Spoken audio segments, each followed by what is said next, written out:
Assalamualaikum warahmatullahi wabarakatuh.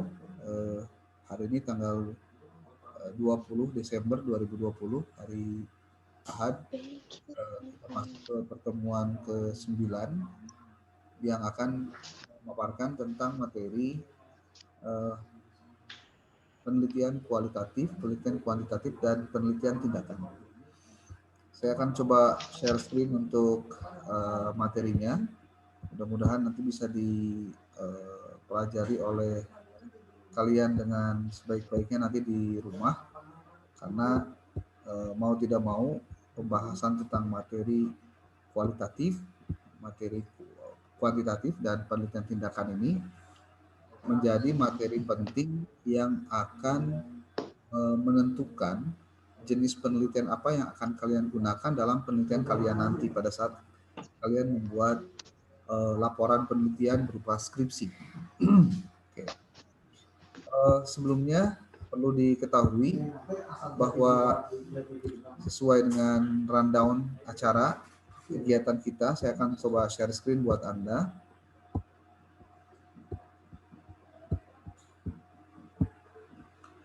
Di sini ada apa? Anda boleh foto kegiatan kita apa, atau nanti juga saya akan sharekan video kegiatan kita hari ini, bahwa rundown materi kuliah selama 1 semester kita ini, pertama dari mulai kontrak, ragam, cara mengadakan penelitian, memilih masalah penelitian, studi pendahuluan, merumuskan masalah dan anggapan dasar.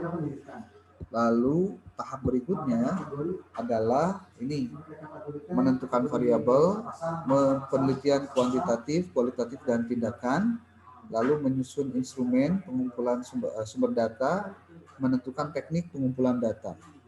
Lalu yang 11 ada teknik analisis data.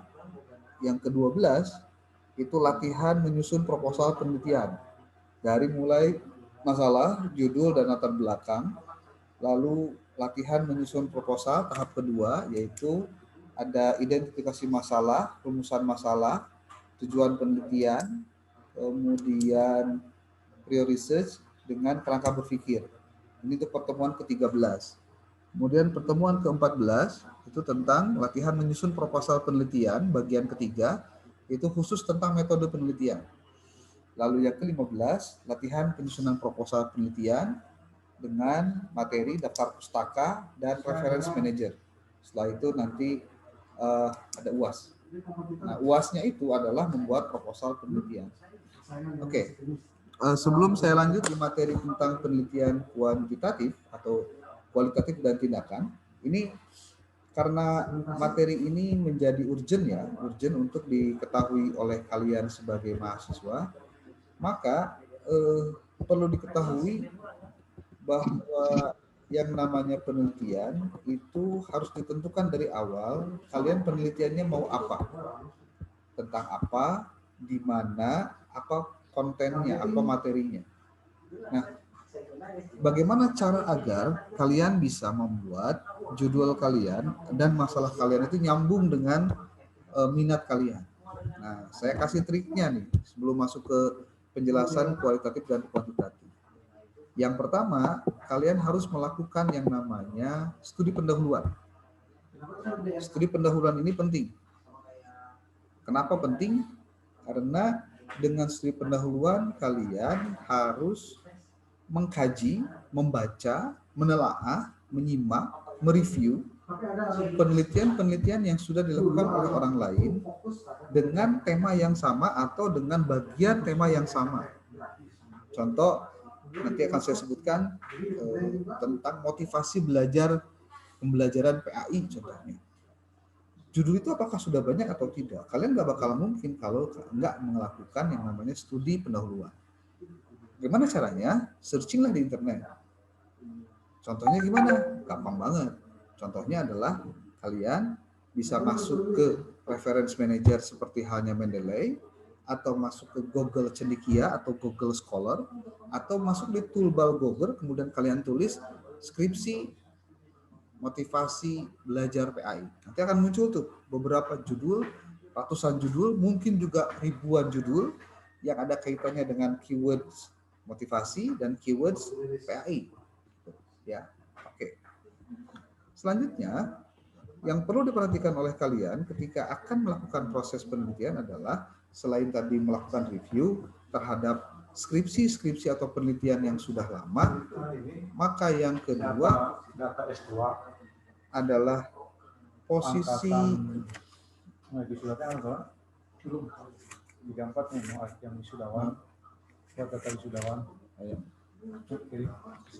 yang harus diperhatikan juga adalah kalian harus banyak baca yang berkaitan dengan konten-konten pendidikan, terutama konten pendidikan agama Islam.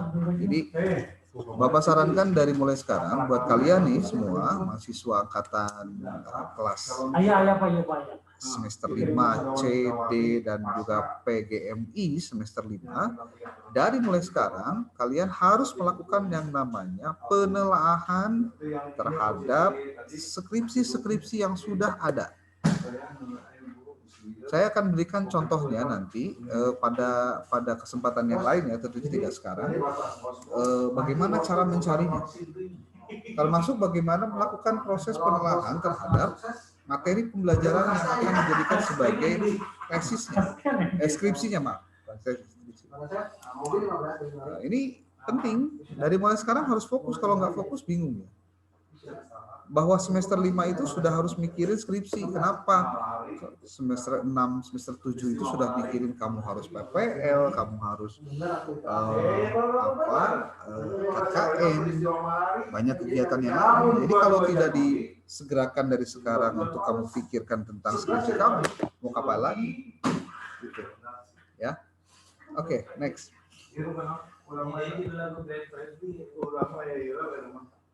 Dan itu penelitian kuantitatif kualitatif ya. Bentar.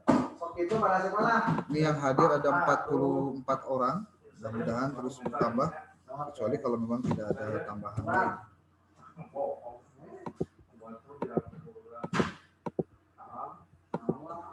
Ini obatnya Pak.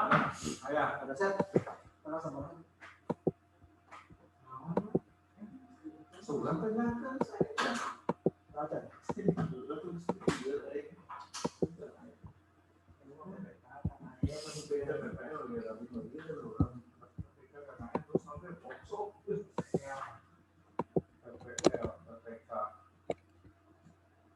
Kemarin di mana ada yang disebut dengan PPL, SDL, saudara, sekolah dekat rumah.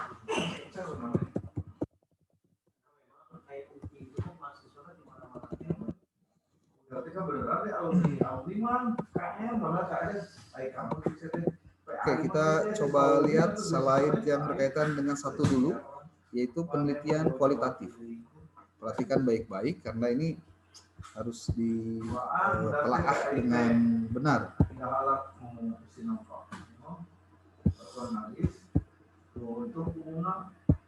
Oke, bisa dilihat ini. Metodologi penelitian kualitatif apa saja? Nah, dari sisi teori yang mendasari adanya penelitian kualitatif, ini teoritis ya. Nanti kalian bisa pelajari saja filenya. Ada teori tentang budaya, teori fenomenologi, teori interaksionalisme simbolik dengan etnometodologi. Ini nggak masuk pada pemahaman yang detail. Ini terlalu teoritis ya. Nah, di penelitian itu ada dua madhab besar ketika bicara penelitian. Ada kuantitatif, ada kualitatif. Kuantitatif itu ini versusnya adalah mengukur tingkat kejadian, hitungan, berapa banyak tindakan, adanya pembuktian dan deskripsi. Ini di kuantitatif. Kalau di kualitatif lebih banyak menggali informasi yang mendalam, bertanyanya lebih pada mengapa. Jadi pasti kalau mengapa jawabannya akan tidak satu tapi banyak. Lalu munculnya ada motivasi yang tinggi untuk menggali terus informasinya. Lalu discovery, proses penggalian, pencarian informasi secara mendalam, termasuk juga eksplorasi. Eksplorasi juga upaya untuk mendapatkan penggalian banyak informasi yang detail gitu. Lalu ada insight, tindakan, bahwa di dalamnya terdapat adanya tindakan.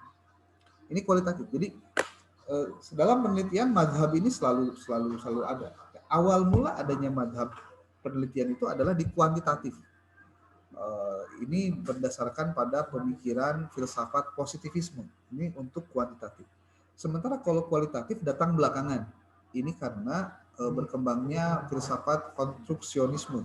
Konstruksionisme itu bagaimana sebuah kejadian itu sebetulnya bukan dari satu kejadian saja, tapi berdasarkan konstruksi dari beberapa kejadian. Oke. Nah, paradigma kuantitatif dan kualitatif kalau dalam pemahaman di penelitian itu bisa dilihat dari paradigmanya. Dari mulai ada asumsinya, tujuan dengan pendekatan. Kalian bisa lihat di kolom ini ada kuantitatif. Kalau kuantitatif, asumsinya adalah bahwa fakta sosial memiliki realitas tentang objektif. Sementara kalau untuk kualitatif, asumsinya realitas adalah dibangun secara sosial. Itu tidak satu, tapi tidak tunggal, tapi jamak. Nah, kuantitatif itu asumsinya variabel dapat diidentifikasi dan dapat diukur hubungannya. Jadi kalau misalkan apakah ada hubungan antara tingkat pendidikan seseorang dengan motivasi belajar dia dalam mata pelajaran PAI. Nah, ini juga jadi persoalan. Ya, bisa jadi apakah ini bisa dihitung atau tidak. Sementara kalau dalam kualitatif, variabel yang kompleks itu saling berhubungan dan sulit diukur sehingga menggunakan istilah term atau konsep. Ya. Nah, ini kalian akan lihat dalam judul-judul penelitian kuantitatif dan kualitatif, penggunaan istilahnya juga sudah lain. Ya. Ini dari asumsinya. Dari sisi tujuan, kuantitatif itu tujuannya untuk mengeneralisasi, membuat sesuatunya itu menjadi umum. Sementara kalau untuk di kualitatif, itu sesuatunya bukan untuk digeneralisasikan, tetapi hanya terjadi pada kasus-kasus tertentu saja. Itu kalau kualitatif. Di kuantitatif, penjelasan harus bisa menjelaskan sebab dan akibat, sehingga nanti melahirkan prediksi. Tapi kalau dalam kualitatif, tujuannya adalah untuk memahami situasi yang ada, bukan untuk menjelaskan sebab akibat kalau dalam penelitian kualitatif. Nah, pendekatan yang digunakan dalam paradigma kuantitatif dan kualitatif juga berbeda. Seperti di kuantitatif, pendekatannya dimulai dengan teori dan hipotesis. Bukan hipotesa ya, tapi hipotesis. Hipotesis itu hipo kurang tesis kesimpulan. Jadi kesimpulan yang masih kurang lengkap, kesimpulan yang masih kurang, itu hipotesis. Yang kemudian harus dilakukan proses namanya pembuktian hipotesis. Makanya penelitian kuantitatif itu adalah penelitian untuk membuktikan hipotesis. Dia menggunakan instrumen yang bersifat formal, deduksi dari umum ke khusus, DUK ya. Lalu ada analisis komponen, ada mengolah data menjadi angka, dan bersifat empiris. Gitu. Tapi kalau dalam kualitatif, peneliti sebagai instrumen naturalis. Maksudnya, si peneliti itu sebagai satu-satunya instrumen yang bertanggung jawab terhadap hasil pengolahan data, pengumpulan data, dan penarikan kesimpulan yang dilakukan oleh si peneliti itu sendiri. Jadi peneliti itu adalah alat pengumpul datanya, termasuk dialah yang mempertanggungjawabkan terhadap semua aktivitas penelitian yang dilakukan oleh dia. Gitu. Kemudian ada induktif, sifatnya induktif kalau dalam pendekatan. Kualitatif itu induktif. Induktif itu apa? Penarikan kesimpulan dari hal-hal yang bersifat umum, dari bersifat khusus menjadi umum. Sehingga ditariklah kesimpulan yang bersifat umum. Jadi kalau kualitatif lebih ke penarikan pendekatan induktif. Beda dengan kuantitatif, pendekatannya deduktif dari umum ke khusus. Kemudian untuk kualitatif dia mencari pola-pola. Pola itu bentuk lain dari istilahnya cara ataupun juga bentuk. Itu pola. Lalu untuk mencari pluralisme atau kompleksitas, itu kalau kualitatif. Jadi bukan untuk mencari singularitas, bukan. Itu untuk mencari pluralisme. Kemudian memperkecil penggunaan angka-angka. Kalau di kualitatif jarang menggunakan angka. Kalau di kuantitatif memang angkanya yang diolah. Mengolah data menjadi angka. Itu apa? Mengolah data menjadi angka. Itu kuantitatif. Tapi kalau kualitatif justru memperkecil penggunaan angka-angka. Jika dalam kuantitatif sifatnya empiris, maka di dalam kualitatif sifatnya abstrak. Oke. Nah ini, apa perbedaan mendasar antara kualitatif dengan kuantitatif? Kuantitatif itu realitasnya tunggal. Kalau kualitatif justru ganda gitu. Kemudian konkret untuk kuantitatif. Karena dapat diamati, konkret teramati dan dapat difragmentasikan. Tapi kalau dalam kualitatif, hasil konstruksi dalam pengertian dan sifatnya holistik. Ini kalian bisa baca penjelasan ini dalam beberapa buku seperti buku ini, metode penelitian pendidikan Nana Shaudy Sukmadinata. Di sini juga ada penjelasan tentang kuantitatif dan kualitatif. Dan ini representatif untuk kalian baca dengan sebaik-baiknya. Atau kalian baca buku ini lebih khusus dari Pak Profesor Dr. Enzir, metodologi penelitian pendidikan kualitatif kuantitatif. Ya. Mudah-mudahan nanti buku saya keluar bulan Maret lah. Mudah-mudahan nanti bisa disosialisasikan buat Anda nanti bahan untuk skripsi. Kemudian ada posibilitas generalisasi, maksudnya bebas dari ikatan konteks dan waktu. Sementara dalam kualitatif justru malah terikat dengan ruang dan waktu. Kalau peranan nilai dalam kuantitatif bebas nilai, kalau dalam kualitatif tidak bebas nilai. Ini ada dalam buku Sanavia Faisal tentang metode penelitian kuantitatif dan kualitatif. Saya pikir tidak akan bisa langsung Anda pahami dan langsung Anda ngerti. Jadi jangan sampai Anda khawatir. Pak Geningan tengarti penjelasan Anda memang tidak gampang pelajari metode kualitatif atau kuantitatif. Nu penting daek diajarna. Ya mah diajar ge henteu ngarti hayang mau jauh mimpi. Oke. Konsep studi kualitatif kalau bicara kualitatif pandangannya holistik, kontekstual, kemudian perspektif emik, dilihat dari sudut pandang masyarakat yang diteliti. Lalu ada perspektif etik, dilihat dari peneliti tentang suatu realitas. Kemudian orientasi bebas nilai, menyatukan fakta dan nilai bersifat spekulatif. Artinya di situ panca indera dan keyakinan itu nilainya subjektif. Nanti akan ada penjelasan khusus tentang ini. Untuk di era pandemik ini, memang paling rasional penelitian kalian itu penelitian kualitatif, bukan kuantitatif. Saya ulangi, di era pandemik ini lebih rasional kalian melakukan kegiatan penelitian untuk tesis, untuk skripsi kalian itu adalah penelitian kualitatif, bukan kuantitatif. Dengan berbagai pertimbangan. Pertama, kesulitan untuk menyebarkan angket. Yang kedua, karena sekolah juga banyak yang libur, banyak yang tidak menyelenggarakan proses pendidikan. Kecuali mungkin di bulan Januari ke depan, tidak tahu apakah kejadiannya akan berubah atau tidak.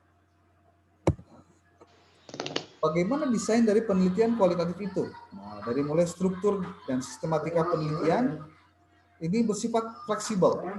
Kenapa? Karena penelitian kualitatif bersifat subjektif dan tidak membuat generalisasi. Nah ini kalian gak bakalan dulu paham kalau kalian gak lihat contohnya kualitatif kayak gimana. Ini ada 15 ciri penelitian kualitatif. Dari mulai pertama, subjek yang diteliti berkedudukan sama dengan peneliti. Jadi tidak sebagai objek atau yang lebih rendah kedudukannya. Jadi kalau misalkan kalian sekarang masih bingung, liar tengah naon. Data yang dikumpulkan dalam kondisi yang asli atau alamiah, natural setting. Peneliti sebagai alat penelitian di kualitatif itu. Kemudian data yang dikumpulkan berupa kata-kata dan gambar, makanya banyak foto, ya, grafik gitu ya. Dalam pengumpulan data dideskripsikan dan ditulis di dalam laporan. Dalam penelitian kualitatif lebih mengutamakan proses daripada hasil. Kalau dalam penelitian kualitatif perubahan judul itu hal biasa. Dalam penelitian kualitatif perubahan teori itu biasa. Kenapa? Karena bisa berubah kapan saja tergantung persoalan dan masalah yang terjadi. Yang keenam, apa yang ada di balik perilaku manusia merupakan hal paling pokok bagi penelitian kualitatif. Jadi kita tidak mudah melakukan proses penelitian kualitatif, tapi saya bilang tadi paling rasional penelitian yang dilakukan mahasiswa hari ini adalah penelitian kualitatif. Dengan pertimbangan tadi, di era pandemi ini orang segan lah mau melakukan apapun yang kira-kira keluar dari rumah, kan? Itu juga jadi resiko tersendiri. Kemudian yang ketujuh, mengutamakan data langsung atau first hand. Di sini kenapa diperlukan data langsung? Karena peneliti yang langsung melakukan penelitian, tidak melalui orang lain. Beda dalam penelitian kuantitatif, menggunakan angket bisa diisi oleh responden yang lain. Kemudian menggunakan metode triangulasi, ada nanti kalian boleh cek dalam buku metodologi penelitian, ada yang disebut dengan triangulasi. Ya, triangulasi itu sebuah metode untuk mengkonfirmasi antara satu temuan dengan temuan yang lain supaya terjadi konsistensi dalam jawaban narasumber. Baik triangulasi metode maupun triangulasi data untuk menghilangkan subjektivitas. Data dikumpulkan dari berbagai sumber dan menggunakan berbagai metode untuk meningkatkan objektivitas. Penjelasan ini nanti akan kalian temukan ketika baca bukunya Lexi Maleong atau bukunya Dr. Emzir, Profesor Dr. Emzir tentang metode penelitian kualitatif. Kemudian yang ke-8, mementingkan rincian kontekstual, mengutamakan perspektif emik, tadi sudah. Kemudian verifikasi, dapat diuji kebenarannya, dapat dilakukan proses pengamatan ulang terhadap kasus yang bertentangan atau yang negatif sekalipun. Kemudian jika menggunakan sampel, pengambilan sampel dilakukan secara purposif. Purposif itu artinya dilakukan secara bertahap ya. Sampelnya sedikit dan dipilih berdasarkan tujuan penelitian. Purposif itu purpose artinya tujuan. Berdasarkan tujuannya baru dilakukan proses pengambilan sampel. Menggunakan audit trail, mengecek kebenaran data dengan melacak atau mengikuti jejak dengan pengambilan data. Ini juga menjadi bagian penting untuk dipelajari oleh kalian. Misalnya menggunakan alat video, rekaman, foto, itu adalah alat-alat yang digunakan dalam audit trail. Lalu mengadakan analisis sejak awal penelitian. Maksudnya gimana?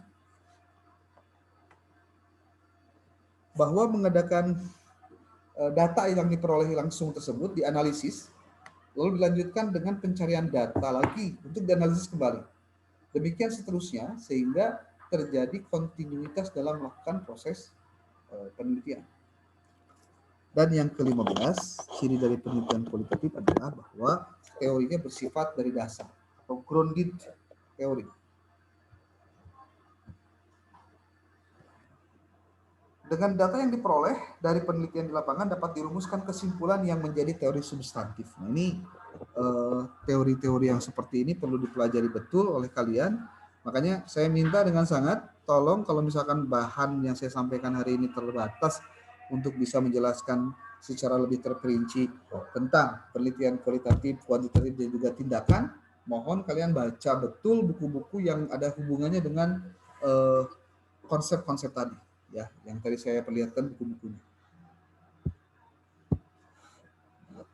Nah, bagaimana alur dari penelitian kualitatif? Semuanya berawal dari permasalahan. Lalu dirumuskanlah tujuan, lalu apa hubungannya dengan teorinya apa, lalu diambillah metodologinya, dan inilah bagian dari komponen dari proposal penelitian. Kalian nanti akan membuat proposal skripsi, dan tolong dari mulai sekarang selalu baca, selalu telaah, selalu simak video-video yang terdapat di YouTube yang kira-kira bisa jadi bahan untuk kalian belajar mendalami materi tentang membuat proposal ini. Lalu metodologi ini kemudian menghasilkan data itu kemudian ada hasilnya dibahas, setelah hasilnya dibahas lalu ada kesimpulan, dan kesimpulan ada lalu melahirkan rekomendasi. Dari rekomendasi ini akhirnya itu melahirkan juga permasalahan baru. Anda lihat ada kolom sebelah kiri, ada kolom sebelah kanan. Nah, kiri itu adalah komponen proposal, komponen kanan itu adalah hasil dari penelitian. Nah, semua penelitian selalu dimulai dari bagaimana merumuskan judul penelitian. Yang sebetulnya judul penelitian itu bisa lahir dari ketika kita mendalami yang namanya masalah penelitian. Berarti yang harus didalami terlebih dahulu ketika akan membuat judul penelitian di kualitatif adalah ya kitanya harus tahu dulu apa kita mau menggunakan kualitatif. Yes, sudah paham belum tentang kualitatif? Belum, ya mending baca dulu. Karena kebanyakan pada saat membuat skripsi kualitatif, kemudian orang taunya cuma menjelaskan saja, nanti di instrumennya salah, di alat pengumpul datanya salah, di penulisan catatan lapangannya salah, semuanya jadi salah. Akibat kesalahan berpikir tentang metode penelitian kualitatif. Jangan dianggap, apa geningan gampangnya yang kualitatif masih gak kia ipis rencana. Tapi Anda nggak tahu bahwa bagaimana capeknya mendapatkan informasi yang sifatnya harus banyak.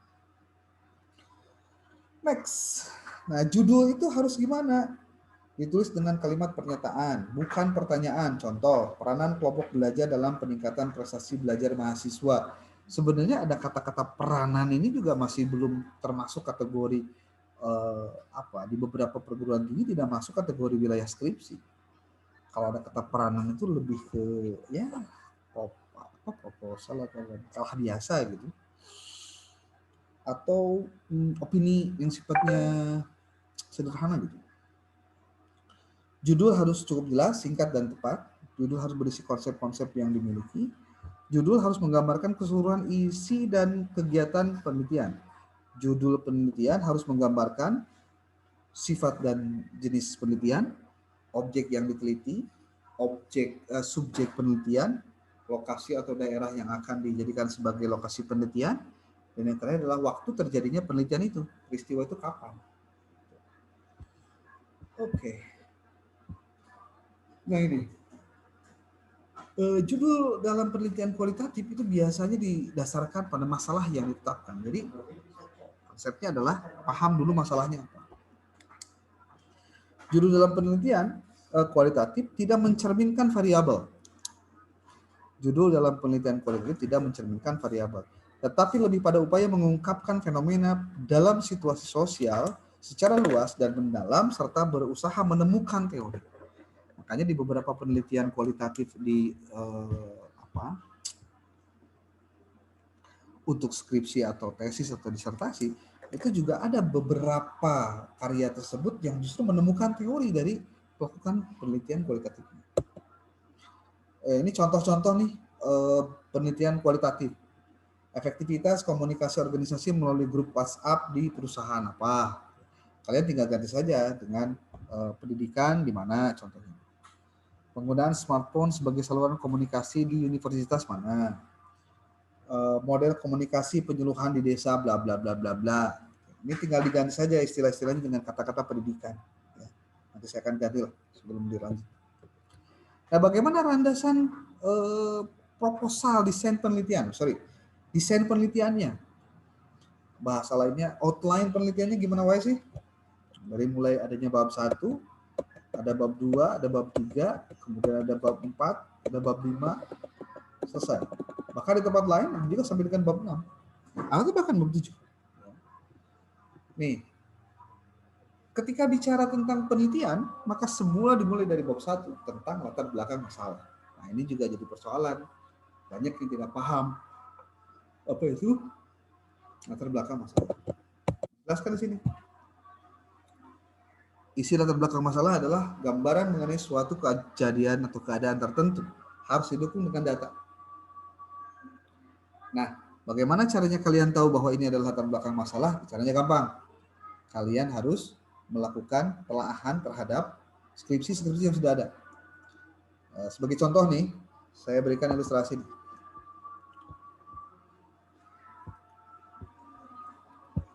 Nih, contohnya Anda buka Google, tulis nih.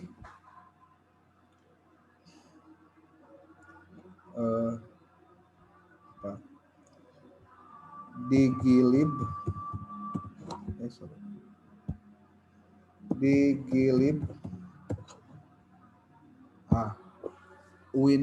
digilib.uinsby.ac.id. Nanti akan turun seperti ini.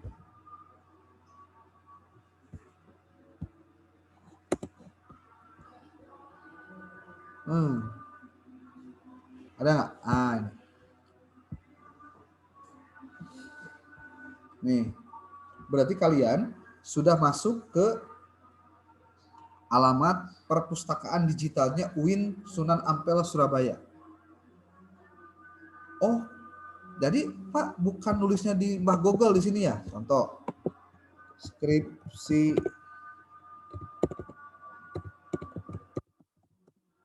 S1 PAI. Oh, ini juga sama bisa. Skripsi prodi tuh. Dilanjut Bisa dibuka.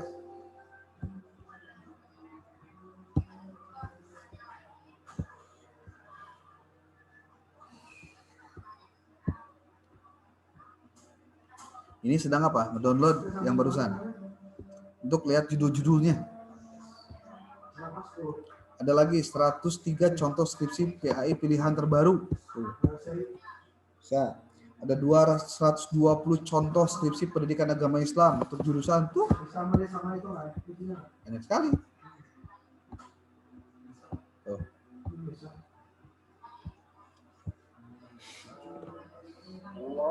Malah ini mah berbayar. Berbayar.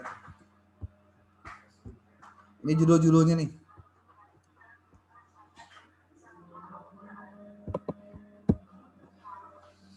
Nih, skripsinya udah jadi. Oh, ini sama yang barusan.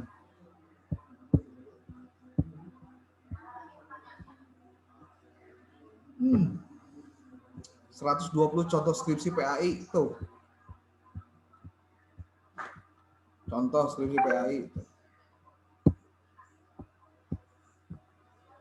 Klik. Tuh tinggal.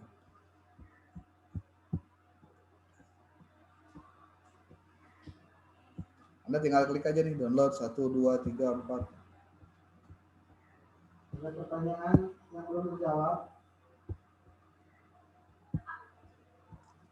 Ada pertanyaan yang belum dijawab, Pak?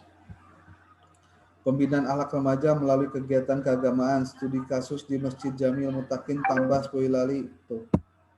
Ada lagi yang lain? Ini masuknya ke ums.ac.id.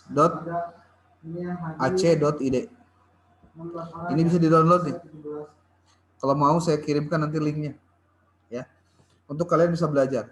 Pelajari bagaimana cara membuat bab 1. Pelajari bagaimana cara membuat latar belakang masalah. Bagaimana cara mencari masalah yang terdapat dalam penelitian. Kalian bisa baca deskripsi-deskripsi ini. Ini baru yang kualitatif. Belum yang kuantitatif belum. Sebagai sebuah negara yang majemuk dan toleran. Oke, sebelumnya ada pertanyaan dulu silakan. Kenapa isu agama tidak boleh digunakan? Apakah menggunakan Tuhan bagi orang yang mengimani itu dia itu aplikasikannya pada kehidupan praktis? Bagaimana menurut teman-teman?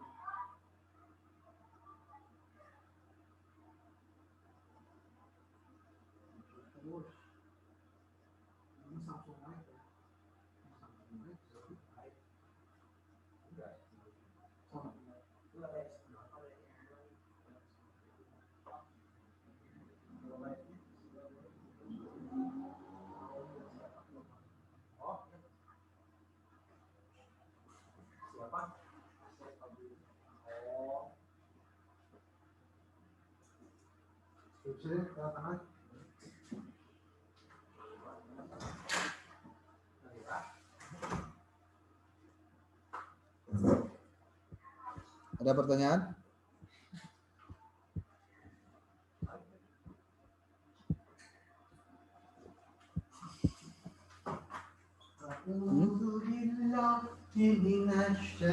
Ada?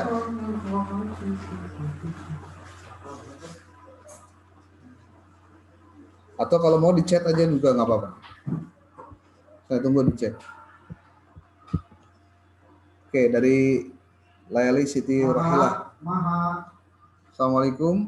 Bapak maaf bertanya, kalau untuk judul itu tidak terlalu selalu tentang pembelajaran PAI saja, boleh yang lainnya yang penting masih PAI gitu apa bagaimana? Ya, jawabannya betul.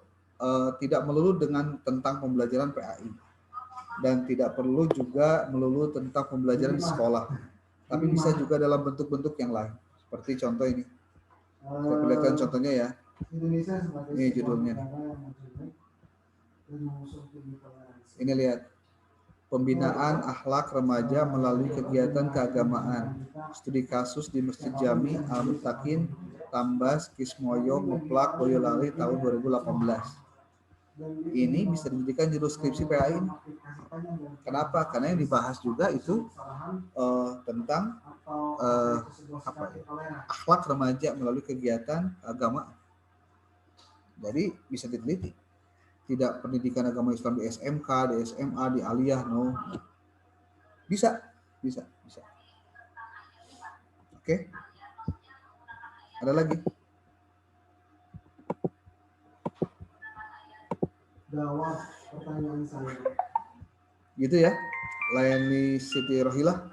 Jadi bisa saja di samping dengan yang kalian biasa pembelajaran keseharian PAI di sekolah, di Aliyah, di Sanawiyah, di MI juga bisa. Tapi kalau sekarang kita batasi, kalian untuk jurusan PAI tidak boleh meneliti tentang pelajaran di di SD dengan TK. Jadi kalau SD karena ada PGMI, maka penelitian untuk PGMI hanya khusus di MI saja. Jadi orang PGMI ini ya, ada Diska, ada si Cenglan dan lain-lain, itu tidak harus penelitian, tidak boleh penelitian di luar MI, harus di MI. Nah, makanya yang S1 PAI sebaiknya tidak masuk ke MI atau ke RA, karena itu sudah ada ranahnya, yaitu untuk S1 PAI dengan S1 PAUD. Jadi Anda mah ya yang S1 PAI penelitiannya di SMP, SMA, SMK, Aliyah, MTS, sudah itu. Kalau mau lembaga pendidikan, tidak boleh ngambil di TK, RA, ataupun juga SD atau MI, karena ladang itu untuk mereka yang ada di prodi PAI dengan prodi PGMI dengan prodi PAUD. Maksud saya, ada lagi? Itu kan sebuah komentar yang keluar dari non penganut Islam, kemudian mengartikan ada lagi? menjadikan itu sebagai manuver politik sehingga menjadi ketika umat Islam hendak bersatu dan hendak untuk selanjutnya kalian silakan baca penelitian-penelitian kuantitatif dan kualitatif dengan matang ya, karena gak mungkin semuanya bisa dilaksanakan sekaligus semua. Gerakan ini sebagai gerakan Islam toleran. Silakan untuk link absen ditulis saja ini di chat, silakan itu. Oke, sekarang sudah pukul berapa ini? 15.27. Saya ada kuliah lagi nanti pukul 16. Tadi kita masuk sudah 1 jam, berarti saya pikir 1 jam saja cukup ya. Kalau ada masalah apapun, termasuk nanti kalau saya akan mengirimkan kepada Anda buku-buku yang berkaitan dengan metodologi penelitian. Saya minta tolong buku-buku itu di print out. Sekali lagi, buku-buku itu di print out, difotokopi oleh bersama. Silakan bagi tugas. Saya akan bagikan buku-buku metodologi penelitian. Ya. Oke. Itu saja. Terima kasih. Silakan seperti itu, di-download, diisi absensinya. Oke, Assalamualaikum warahmatullahi wabarakatuh. Waalaikumsalam warahmatullahi wabarakatuh.